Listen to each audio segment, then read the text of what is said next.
Kembali lagi saya memberikan gambaran kepada Bapak Ibu sekalian bahwa manusia itu terdiri dari 3 unsur penting yang melekat pada dirinya. Yang pertama adalah akal, yang kedua adalah hati, yang ketiga adalah jiwa. Nah, ketiga potensi penting ini ada pada aspek rohani, ya, aspek rohani. Nah, ini aspek rohani ini di Al-A'raf ayat 172 Allah pernah mengangkat kesaksian Bapak Ibu. Kesaksian kepada ruh sebelum ruh ditiupkan kepada jasad yang 120 hari. Apa kata Allah? Alastu birabbikum qalu bala syahidna. Bukankah aku adalah Tuhanmu? Maka kemudian ruh mengatakan qalu bala syahidna. Kami bersaksi Engkaulah Tuhan kami. Ya, jadi ruh sudah bersumpah kepada Allah, bersaksi bahwa Allah adalah Tuhan. Nah, maka ketika ruh dimasukkan, ditiupkan ke dalam tubuh manusia, ada 3 potensi penting. Yang pertama adalah akal, yang kedua adalah hati, yang ketiga adalah jiwa. Nah, Bapak Ibu sekalian yang dimuliakan oleh Allah Subhanahu wa Ta'ala, kalau kita membicarakan sholat khusyuk, mustahil rasanya kalau kita tidak membicarakan tentang tauhid. Bagaimana kita mencapai khusyukan di dalam sholat kalau kita tidak kenal Allah? Bagaimana kita ingin dekat dengan Allah tapi kita tidak kenal Allah? Maka kunci utama daripada sholat khusyuk itu adalah tauhid, mengenal Allah. Ya, man arafa nafsa faqad arafa rabbah, wa man arafa rabbah faqad arafa nafsa. Yang mengenal dirinya pasti mengenal Tuhannya, yang mengenal Tuhan yang pasti mengenal dirinya. Kenapa? Karena diri kita diciptakan, esensi dari diri kita ini sebetulnya adalah milik Allah. Sejatinya kita itu terhubung dengan Allah Subhanahu wa Ta'ala. Maka bagaimana cara akal kita mengenal Allah? Maka dengan 2 ayat. Yang pertama adalah ayat-ayat Qur'aniyah, belajar dari Al-Quran, saya mereview. Yang kedua adalah ayat-ayat kauniyah tentang alam. Ya, jadi Quran mengajarkan kepada kita bagaimana untuk bisa mengenal Allah. Alam juga mengajarkan kita bagaimana untuk bisa mengenal Allah, ya, melalui peristiwa-peristiwa kehidupan. Nah, setelah kita mengenal Allah, maka akal kita itu juga harus sampai. Bagaimana untuk bisa sampai kepada Allah? Bagaimana untuk bisa dekat dengan Allah? Maka ada perintah sholat. Nah, kita belajar tentang perintah sholat. Ternyata awwal ma yuhasabu bihil abdu yaumal qiyamah as-sholat. Bapak Ibu, yang nanti pertama-tama dihitung, dihisab pada hari kiamat dari semua amal ibadah kita adalah as-sholat, adalah sholat.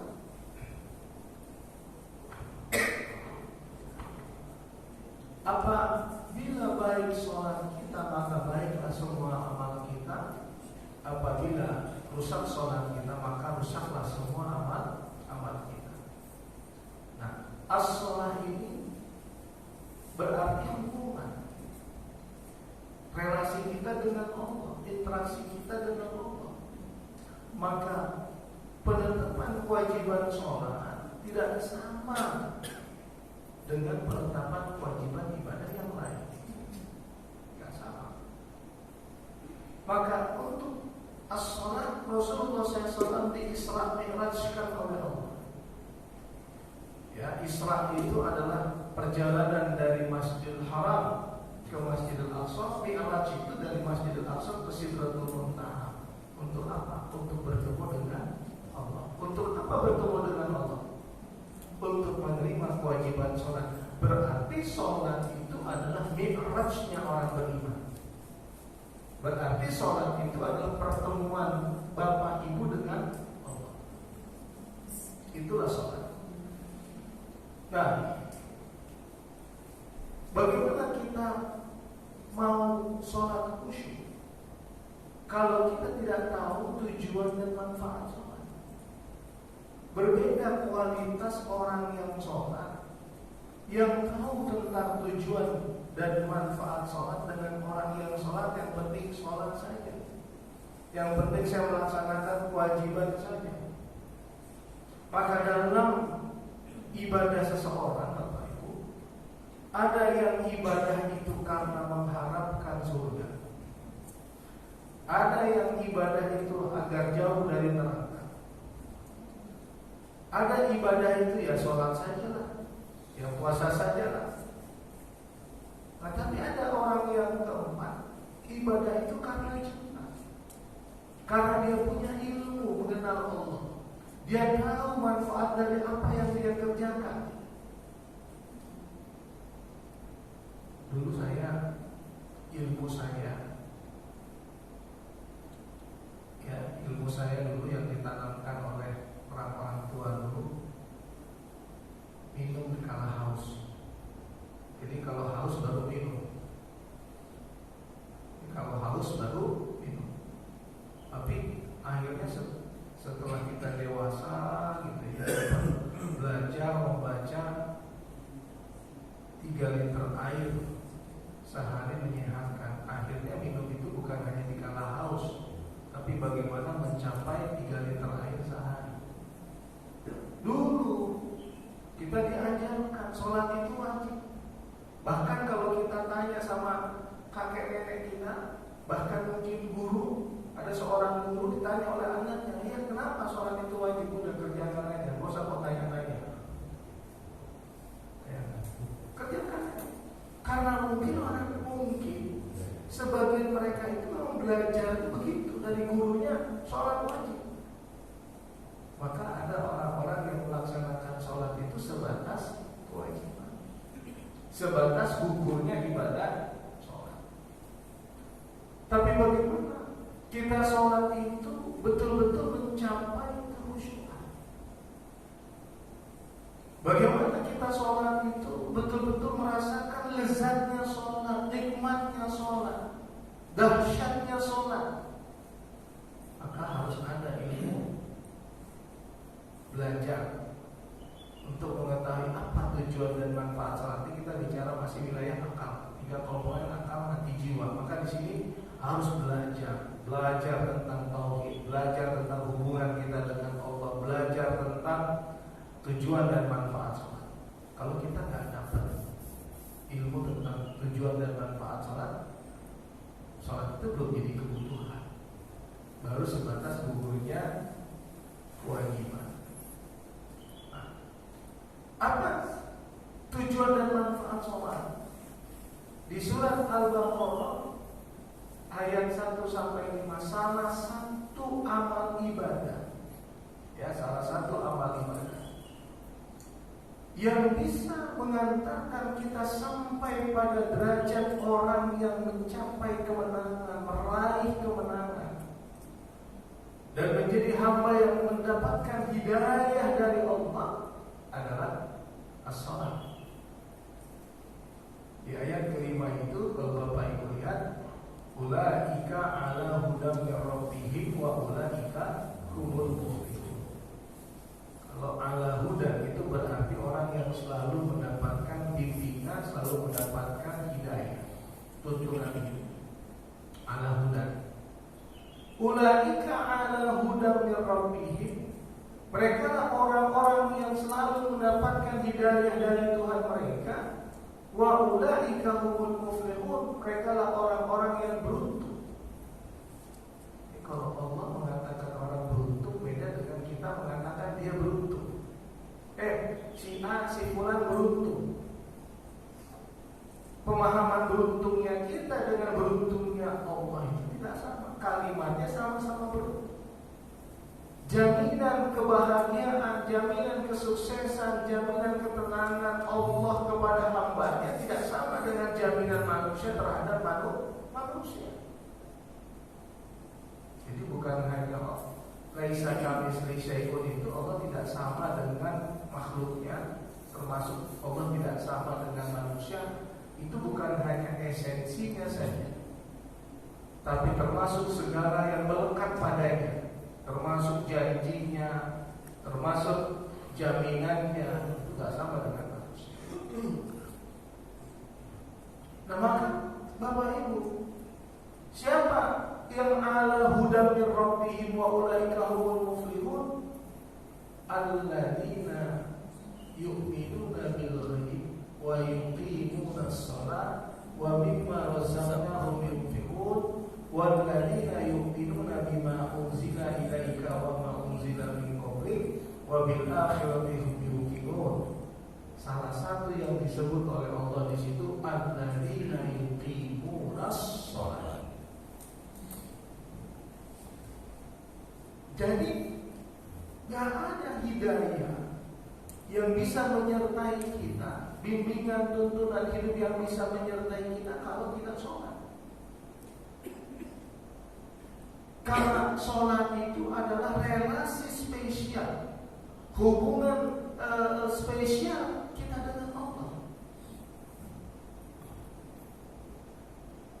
Kenapa dikatakan spesial? Tadi saya katakan salah satunya ibadah sholat itu penetapannya melalui proses Isra Mi'raj, bertemu dengan Allah. Itu ibadah sholat. Maka ibadah ini adalah ibadah spesial, face to face dengan Allah.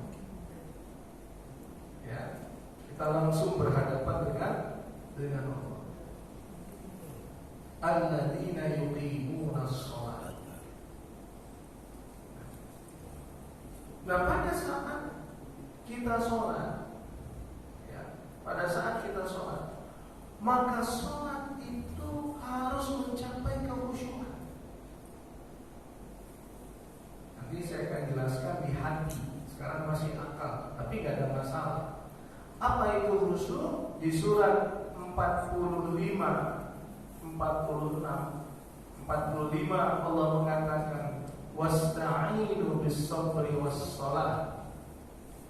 Ayat 45 Al-Baqarah, wasta'inu bis-sabri was-shalah, mintalah tolong kepada Allah dengan sabar dan salat. Wa innaha lakabiratun illa 'alal khashi'in. Salat itu amat berat kecuali bagi orang yang khusyuk.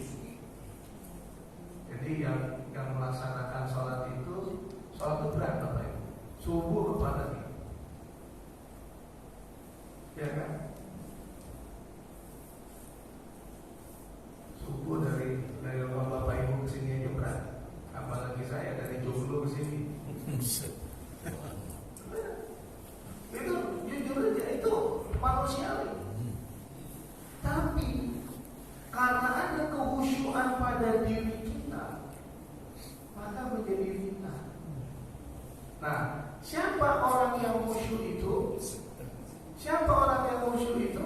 Alladzina yazunnuna annahum mulaqu rabbihim wa annahum ilaihi raji'un. Ini definisi khusyuk. Jadi definisi khusyuk itu apa? Orang-orang yang punya keyakinan bahwa dia akan bertemu dengan Allah dan kembali menghadap Allah. Tuh definisi khusyuk. Makanya sholat itu menyedihkan. Karena apa? Kita punya keyakinan bahwa suatu saat kita akan kembali kepada Allah dan bertemu dengan Allah. Jadi khusyuk itu orang yang takut kepada Allah sebetulnya. Nah ini sholat itu terhubung dengan bimbingan, hidayah, dengan kemenangan. Ya, hidayah dan kemenangan. Al-Baqarah ayat kelima itu menjelaskan ulaika ala hudan min rabbihim wa ulaika humul muflihun. Ya. Yang kedua, tidak jauh berbeda. Surat 23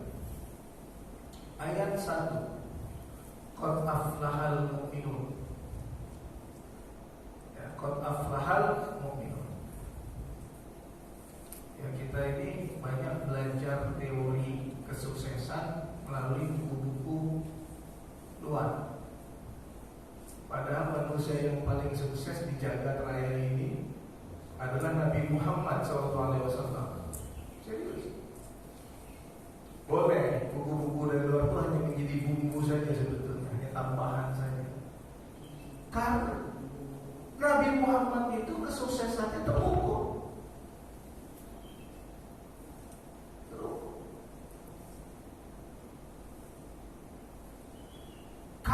Kalau mau sukses, mau bahagia, dan ada contoh orang sukses dan orang bahagia, manusia agung Nabi Muhammad SAW. Nah, kunci sukses pertama, kunci bahagia pertama, alladzina hum fi salatihim khashi'un, orang yang khusyuk di dalam salatnya. Bapak Ibu, kenapa saya katakan manusia paling sukses Nabi Muhammad SAW? Cari di muka bumi ini, cari seorang nabi, seorang rasul menjadi kepala negara, menjadi panglima perang, menjadi pengusaha sukses, ahli komunikasi verbal dan non verbal. Kita bahas nanti, ingin satu-satu kita bahas. Ya, ahli komunikasi verbal dan non verbal, akhlaknya sangat mulia, Islam yang tadinya tidak dikenal, ya, dari zaman jahiliyah dulu datang, sekarang Islam menjadi agama kedua terbesar, bahkan menurut pengamat akan menjadi agama terbesar di muka bumi. Bahkan sekarang sudah ribuan orang setiap hari masuk Islam di Eropa, di Amerika. Ahli marketingnya siapa? Ahli komunikasinya siapa? Komunikasinya melalui verbal dan non verbal. Dan yang non verbal itu apa? Akhlak. Tuh, manusia sukses.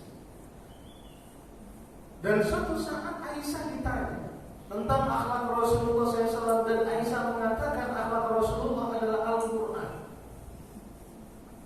Akhlak Rasulullah adalah Al-Quran. Berarti apa yang ada di dalam Al-Quran itulah kunci sukses yang dijalankan oleh Rasulullah SAW, dan itu yang diwariskan, nilai-nilai itu yang diwariskan kepada kita.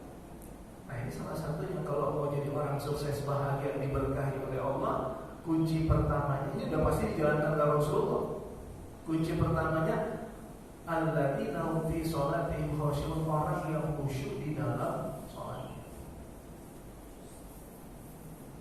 Yang lain nanti kita bahas. Walladzina hum 'anil lagwi mu'ridun, orang yang memelihara diri dari perkataan dan perbuatan yang sia-sia. Walladzina hum lizzakati fa'ilun, orang yang menunaikan zakat. Walladzina hum li furujihim hafizun, dan seterusnya, orang yang melihara kemaluannya, dan seterusnya, ya. Walladzina hum li amanati wa ahdihim ra'un, orang yang memelihara amanat dan janji yang dipikulnya. Walladzina hum ala sholawatihim yuhafizun, orang yang memelihara nilai sholatnya. Ulaika humul warithun, mereka adalah para pewaris. Alladzina yarisuna firdausa hum fiha khalidun, mereka mewarisi surga dan mereka kekal di dalamnya. Nah, itu. Tapi yang pertama disebut alladzina hum fi sholatihim, orang yang khusyuk di dalam sholat. Nah, khusyuk itu tadi yang punya keyakinan, kesadaran bahwa dia akan bertemu dengan Allah dan kembali menghadap Allah. Ada qad aflah, beruntung, berbahagia orang yang beriman itu. Ya, beruntung, berbahagia. Kalau sudah Allah mengatakan beruntung, berbahagia, nanti disambung dengan ayat-ayat yang lain, itu terkait dengan apa? Dengan masakin thayyibah misalnya, dengan tempat-tempat yang mereka tempati kelak di surga, dengan apa? Dengan rezeki yang mulia, dengan apa? Dengan derajat yang tinggi, dengan apa? Dengan kemudahan dalam setiap urusan mereka dunia akhirat. Itu dahsyat. Jadi nggak bisa, kalau mau mendapatkan semua itu, salah satu amalannya adalah sholat. Nah, kan beda Bapak Ibu. Tahu manfaat sholat dengan tidak tahu manfaat sholat pasti beda. Kalau kita tahu, maka sholat itu akan jadi kebutuhan. Ya,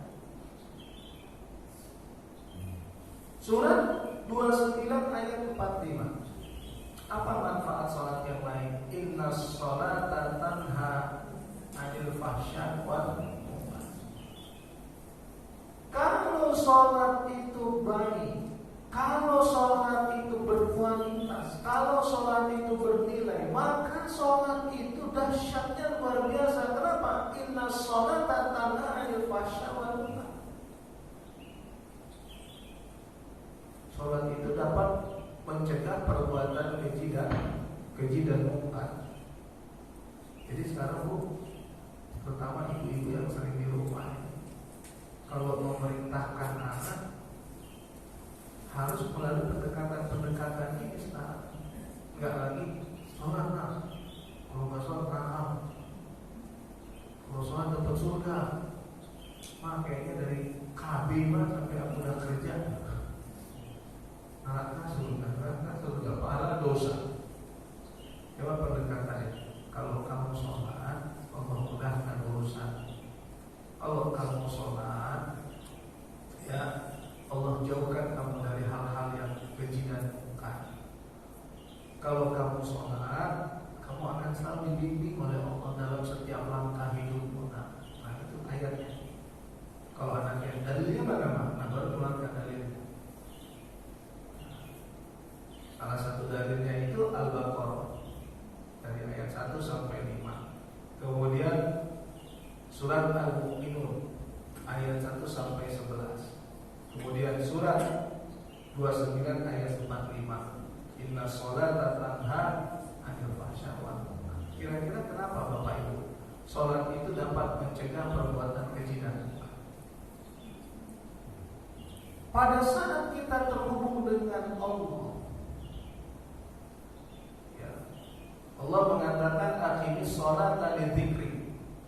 Tegakkanlah sholat untuk mengingatku. Tegakkanlah sholat untuk mengingatku. Ya. Zikri. Ayat yang lain mengatakan ala bidzikrillahi tatmainnul qulub. Hanya dengan mengingat Allah menenteramkan hati.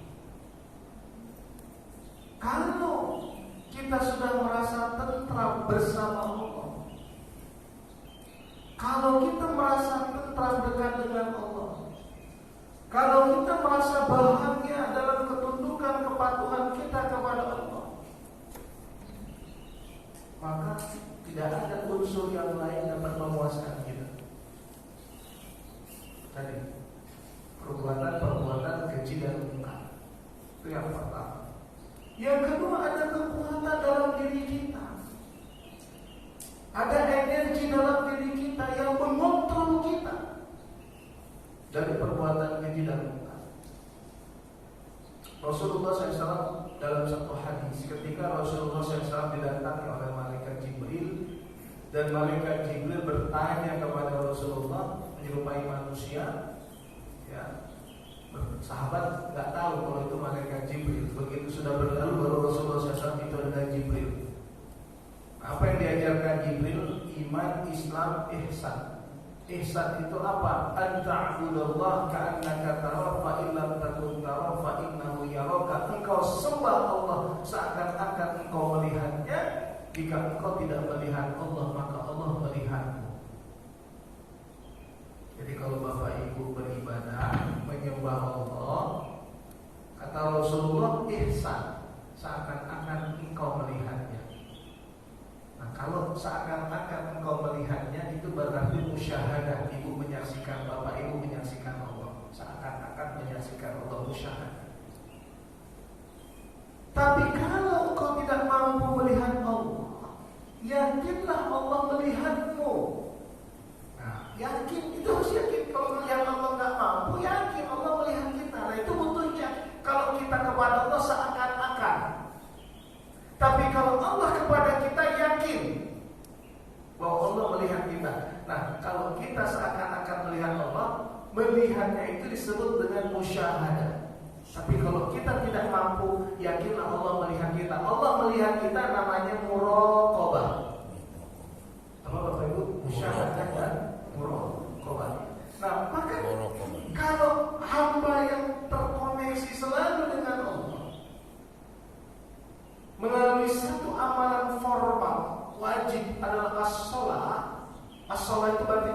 sekitar 50 menit subuh sampai isya, taruhlah 60 menit, maka 23 jam kecuali tidur, dikurangi tidur yang sekian jam, harusnya seakan yakinlah bahwa Allah melihat kita. Jadi sholat itu membangun hubungan kita dengan Allah disertai keyakinan seakan-akan kita melihat Allah. Kalau tidak melihat Allah, maka pastikan keyakinan kita bahwa Allah melihat kita. Maka berarti kalau sudah di bawah muraqabatullah, itu di bawah pengawasan Allah, maka kita punya keyakinan di setiap langkah hidup kita, di setiap nafas kehidupan kita, Allah selalu mengawasi kita. Nah itu insya Allah kalau sudah punya keyakinan itu, jauh dari perbuatan keji dan mungkar. Duh, sayang sholatku, ya kan? Sayang ibadahku. Kemudian apa manfaat sholat yang lain? Manfaat sholat yang lain itu menjadikan Bapak Ibu orang yang istiqomah. Istiqomah itu apa? Konsistensi dan punya komitmen, tegak lurus. Ya, jadi orang yang punya prinsip. Maka ihdinas siratal mustaqim. Mustaqim itu berasal daripada istiqomah. Konsistensi, komitmen, tegak lurus, punya prinsip, ya, nggak tergoyahkan. Sholat itu menjadikan kita orang seperti itu. Ya, kalau Bapak Ibu buka surat Ar-Rum surat 30 ayat 30-31, fa'aqim wajhaka. Hadapkan hatimu kepada agama Allah.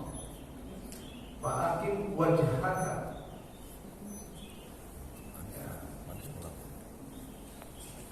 Hadapkan hatimu kepada agama Allah. Dini hanifah. Fitratullahi allati fatara an-nasa 'alaiha. Itulah fitrah Allah. Dengan fitrah itu Allah menciptakan manusia. Walakinna aktsarun nasi la ya'lamun, tapi kebanyakan manusia tidak mengetahui. Nah, Bapak Ibu. Jadi fitrah Allah tadi yang saya katakan Al-A'raf ayat 172, ya, Al-A'raf ayat 172. Allah mengangkat sumpah dari ruh kita, bukankah aku ini adalah Tuhanmu? Kemudian ruh bersaksi, ya kami bersaksi engkaulah Tuhan kami. Maka ruh ditiupkan. Menurut Ismail Faruqi, seorang cendekiawan Muslim, beliau mengatakan bahwa itulah awal muasalnya Allah meletakkan fitrah pada diri kita. Maka sebetulnya maaf, Bapak Ibu, kita nggak bisa hidup tanpa, harus punya kesadaran keyakinan nggak bisa hidup tanpa Allah. Ya, esensinya manusia ini butuh Tuhannya. Tapi tidak semua manusia tepat mencari dan menemukan Tuhannya.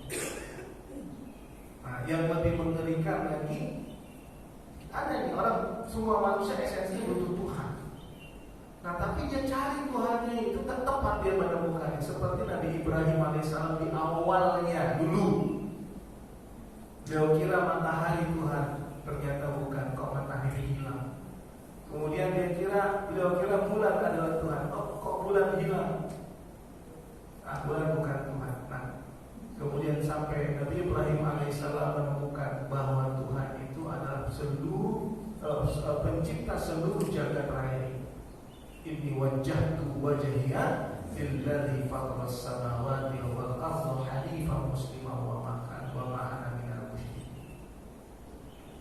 Nah, akhirnya Nabi Ibrahim alaihissalam menemukan satu-satunya Tuhan, la ilaha illallah. Jadi sekarang banyak nih, dia butuh Tuhan, dia mencari Tuhan. Nah, nggak tepat dia menemukannya. Adalah yang menjadikan batu sebagai Tuhan, adalah yang menjadikan pohon sebagai Tuhan, adalah yang menjadikan patung sebagai Tuhan, ada yang menjadikan manusia sebagai Tuhan, dan seterusnya. Ya. Nah kita karena disumpah oleh Allah, diangkat sumpah oleh Allah, kemudian alhamdulillah berada di tangan orang tua yang tepat, setidaknya menanamkan nilai-nilai dasar Islam. Dan itu dijabarkan Rasulullah dalam hadisnya, kullu mauludin yuladu 'ala al-fitrah fa abawahu yuhawwidanihi aw yunasiranihi aw yumajjisanihi. Setiap yang lahir dalam keadaan suci, kedua orang tuanya yang menjadikan Yahudi, Nasrani atau Majusi. Suci di situ Islam. Semua yang lahir dalam keadaan Islam, bayi-bayi lahir itu semuanya Islam. Nah, tapi karena orang tuanya Yahudi, jadilah anaknya Yahudi. Karena orang tuanya Nasrani, jadilah anaknya Nasrani. Alhamdulillah. Di awal tentu kita bersyukur karena orang tua kita Muslim, maka dididik dengan cara Islam, jadilah kita Muslim. Nah, Bapak Ibu sekalian, fa'akim wajhaka lid-din hanifan fitratallahi allati fatara an-nasa 'alaiha la tabdila li khalqillah dzalika ad-dinul qayyim walakinna aktsara an-nasi la ya'lamun. Surat Ar-Rum surat 30 ayat 30 sampai 31. Nah, bagaimana jadi orang yang punya prinsip dalam hidup, selalu tegak lurus dalam prinsip menjalankan agama Allah? 4 syaratnya, caranya, strateginya. 1, jadi orang yang selalu bertobat. 2, jadi orang yang bertakwa. Nah, yang ketiga, betul ya.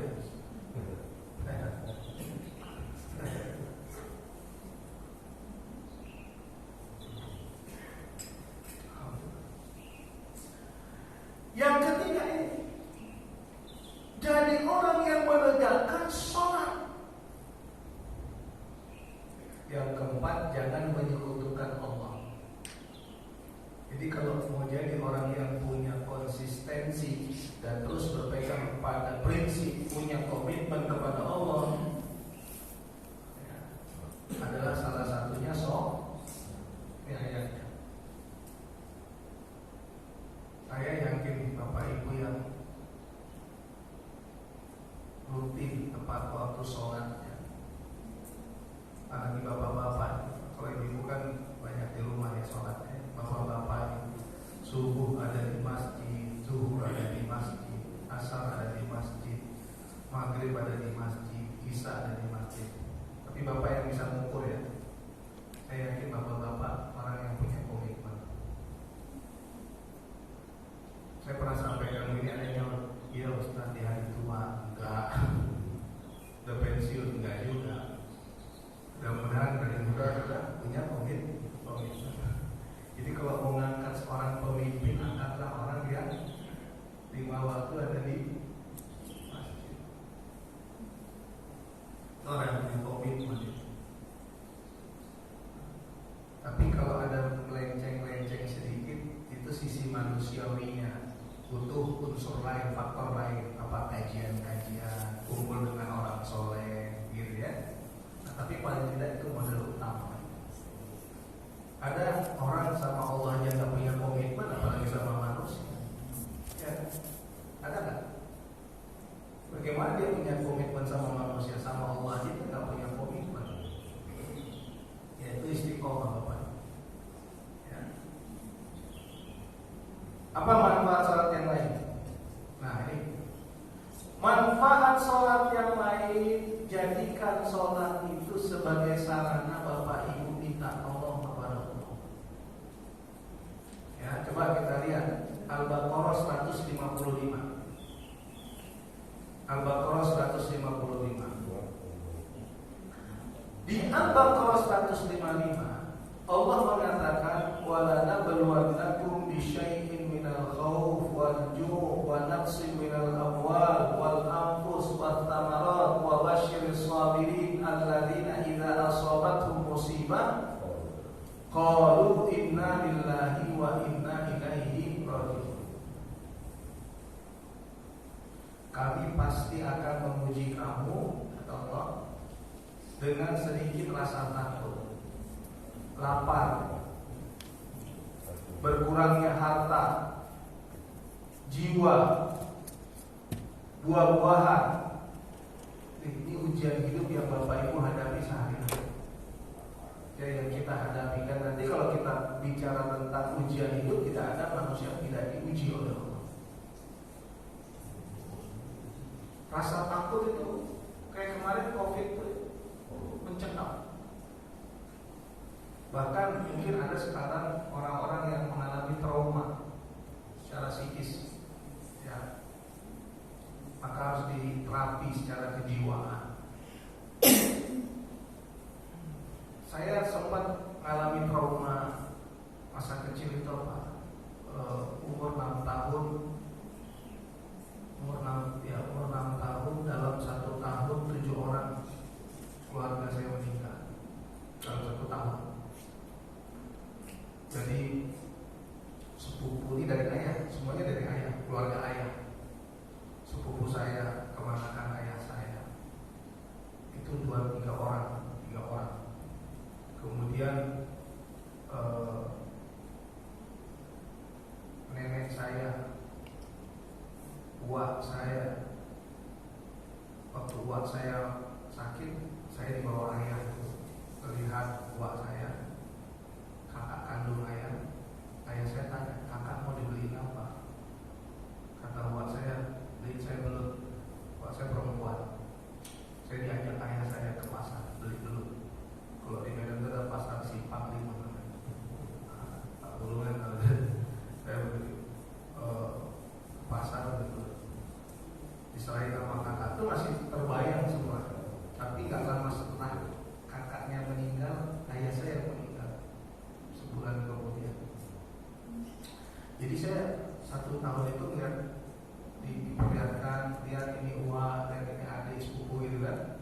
Nah, akhirnya saya tumbuh jadi orang itu nggak diketahui oleh orang tua saya, tumbuh dengan bayang-bayang kematian itu.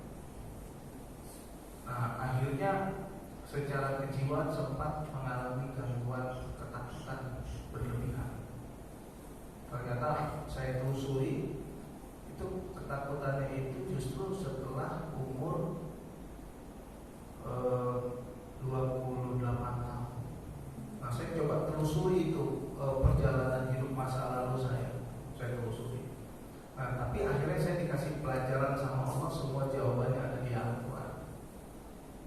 Nanti kita bahas bagaimana treatment Al-Quran terhadap problematika kejiwaan, terhadap problematika emosional, gangguan emosional. Nanti ingatin saya ya Bu Meli. Mana Bu Meli?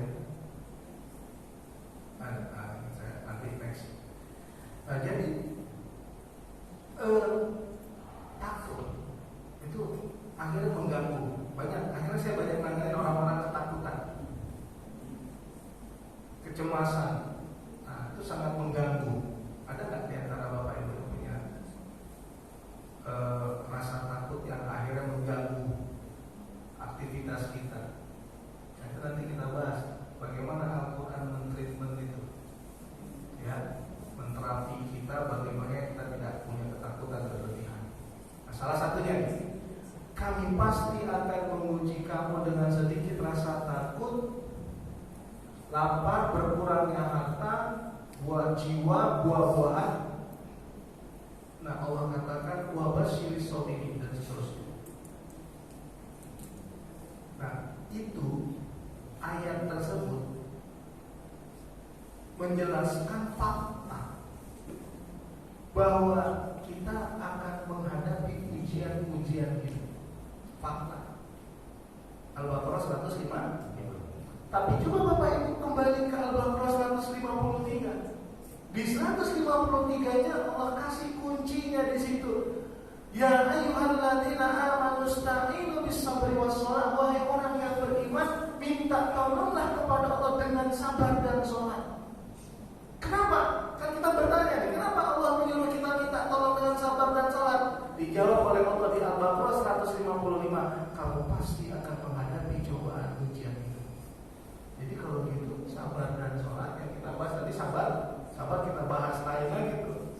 Yang kita bahas sholatnya itu, ternyata sholat itu adalah salah satu sarana kita untuk minta tolong masa tentu kita menghadapi kesulitan dan cobaan di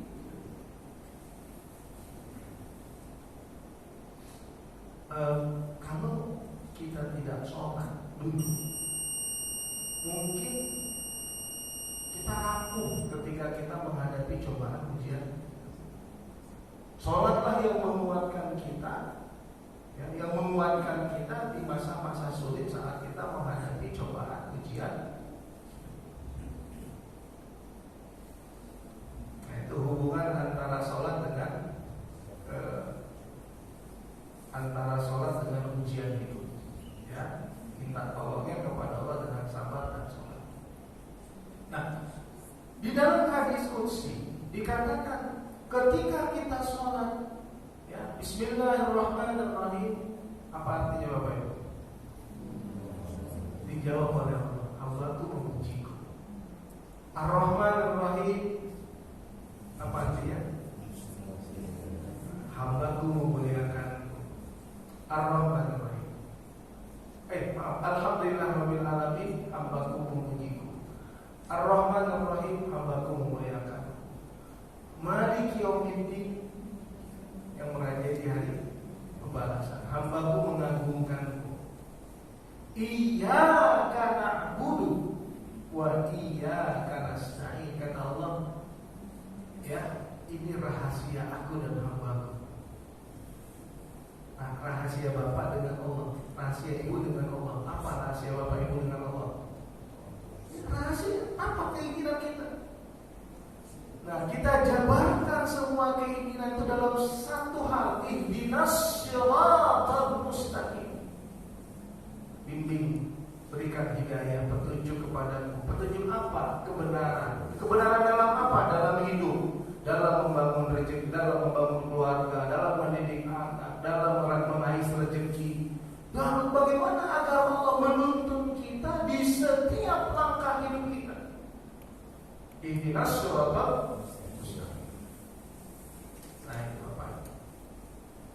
Ini adalah hak hamba. Ketika kita katakan ihdinas shiratal mustaqim, kata Allah, ini adalah hak hamba. Nah, itu ya. Jadi kalau kita sholat, manfaatnya apa? Bagian salah satu permohonan minta tolong kita kepada Allah. Karena apa? Kita pasti akan menghadapi cobaan ujian hidup. Itu relasi antara Al-Baqarah 153 dengan Al-Baqarah 155. Nah, di surat 70 ayat 19 sampai 22. 5 menit lagi ya, 7 menit lagi. Di surat 70 ayat 19 sampai 22. Innal insana khuliqa halu'a. Coba surat 70 ayat 19. Manusia itu diciptakan suka ngeluh. Dalam hati, gue banget, aku banget, saya banget. Innal insana khuliqa halu'a. Idza massahu syarru jazuma. Nah, kalau dia dapat kesulitan, ngeluh aja terjadi. Tapi wa idza massahul khairu manua. Tapi kalau dia sudah mendapatkan kebaikan, dia lupa, dia kikir. Ya kan? Dia lupa, dia kikir. Apa kata? Yang tidak suka ngeluh, yang stabil emosinya, yang ketika mendapatkan nikmat dia bersyukur, dan ketika mendapatkan cobaan dia bersabar, itu berarti orang yang stabil emosinya. Hanyalah yang pertama, yang utama, illal musallun, hanya orang-orang yang sholat. Jadi yang stabil emosinya ketika dia menghadapi kesulitan, itu hanya orang sholat.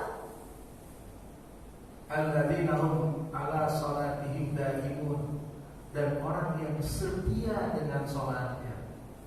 Nah, setia dengan sholat ini tafsirnya diantaranya ada yang menyebutkan setia dengan sholat wajibnya terus gitu ya, konsisten, ya, tidak pernah tinggal.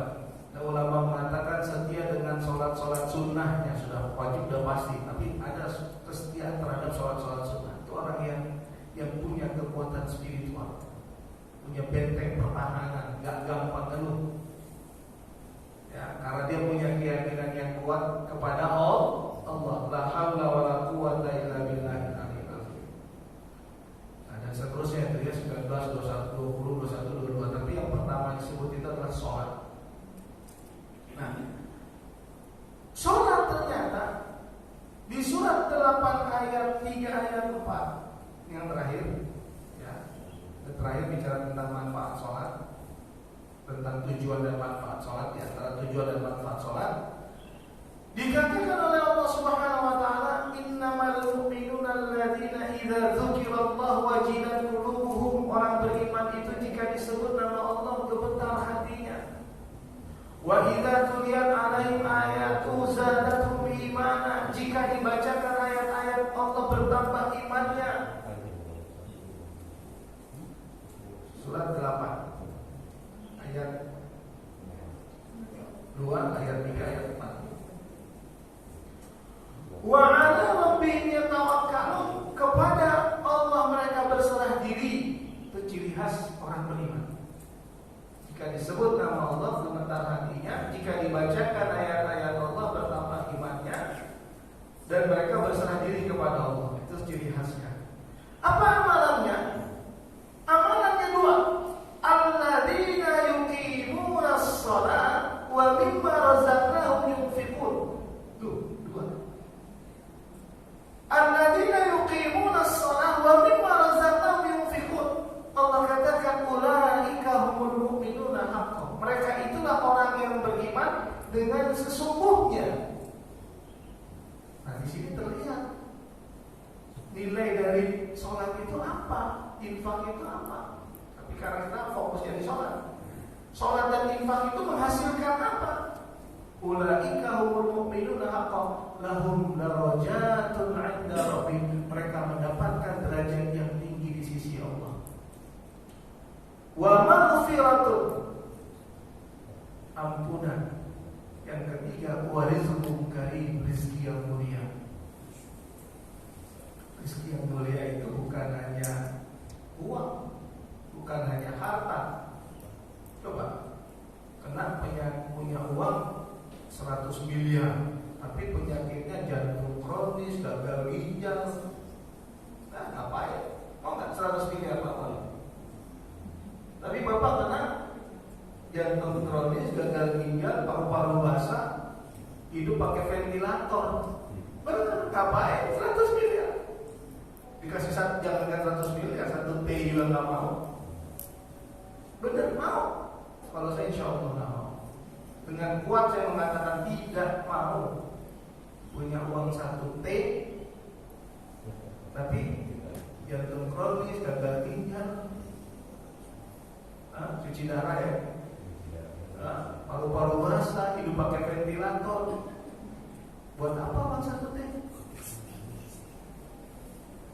Berarti sehat itu rezeki. Punya uang 1 T, tapi ada 3-4 orang anak kena penyakit AIDS, narkoba. Berarti rezeki itu apa? Anak yang soleh.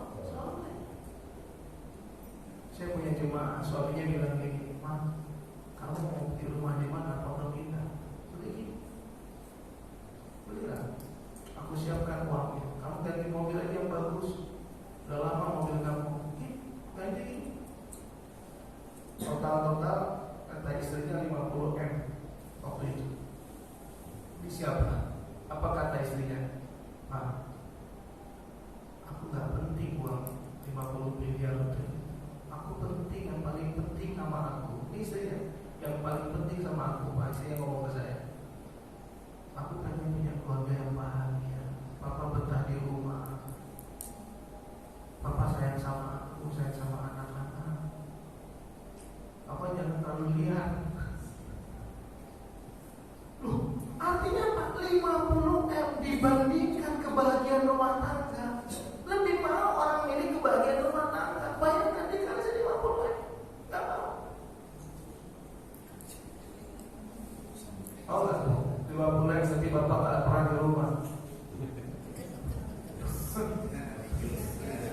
Oh mau kan?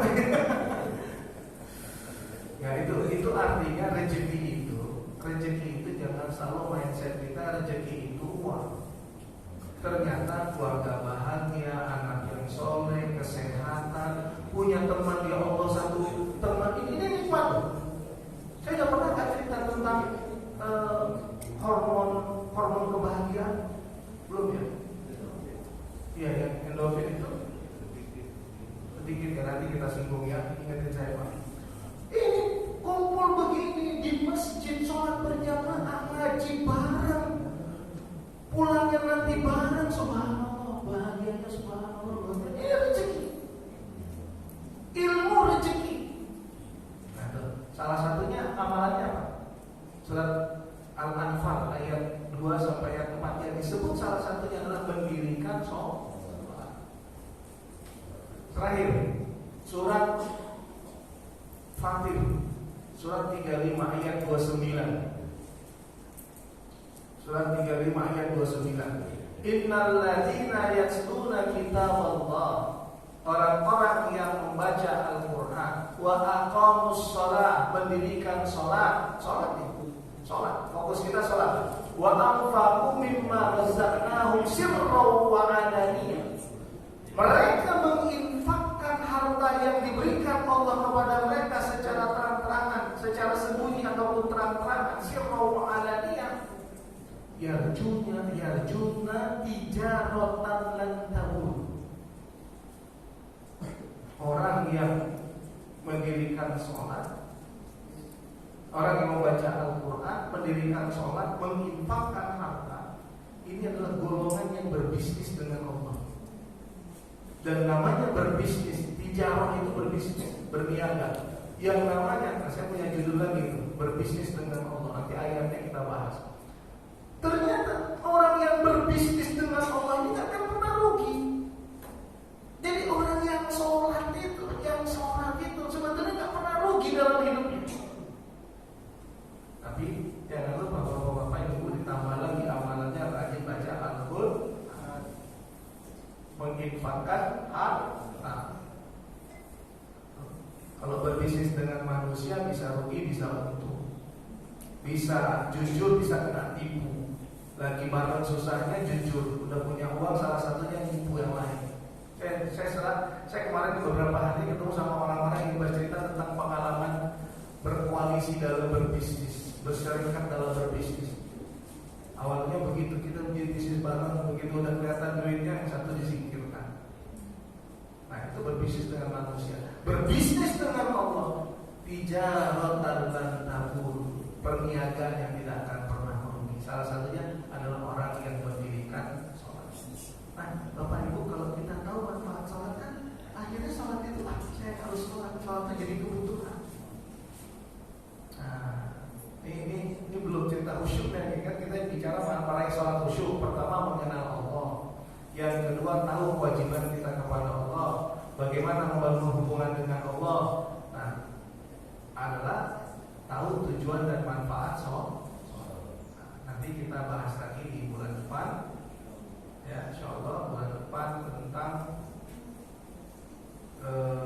hati, ya tentang hati. Tapi yang akalnya belum, filosofi gerakan sholat belum tuh. Takbir apa, ruku dan sujud, salam apa, nah, itu ada filosofinya. Jadi kita sering mendengar pertanyaan gini, bagaimana cara sholat khusyuk? Paham artinya, nggak cukup, bukan paham artinya. Kenal nggak dengan Allah? Tahu nggak tujuan manfaat sholat? Ya, tahu nggak filosofi dari setiap gerakan dalam sholat itu? Nah itu baru nanti masuk ke hati. Saya kira itu ya. Sehat-sehat, ya Pak, boleh. Bahagia saya dalam rumah tangga Pak dengan bersyukur. Ya. Saya bersyukur mempunyai istri saya seperti beliau. Mana beliaunya mana? Istri saya bersyukur mempunyai suami kayak saya gitu. Iya. Kita bahagia Pak. Alhamdulillah. Alhamdulillah. Nanti siapkan waktu kurang lebih 2 jam. Kalau Bapak mau sama Ibu, saya minta waktu 2 jam.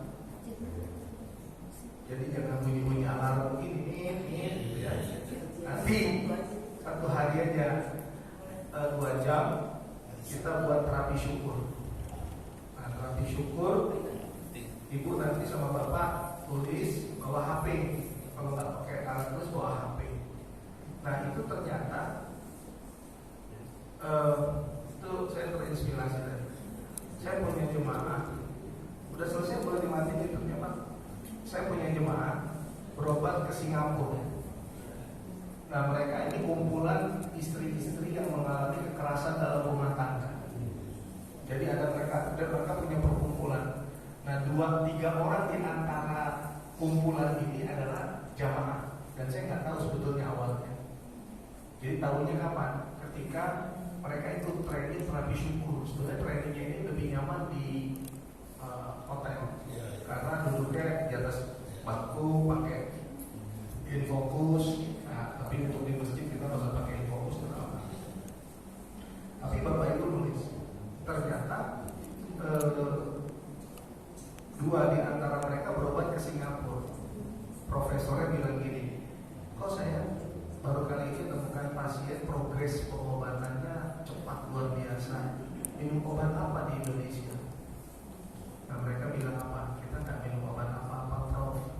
Kita cuma di treatment sama guru, sama ustadz kita adalah bagaimana menjadi orang yang bersyukur. Nah kata dokternya, profesor bilang itu pengobatan tercanggih sekarang. Jadi kalau kita bisa bersyukur, selalu bersyukur, itu kita akan mengalami satu kondisi kejiwaan yang dimana kita akan bahagia.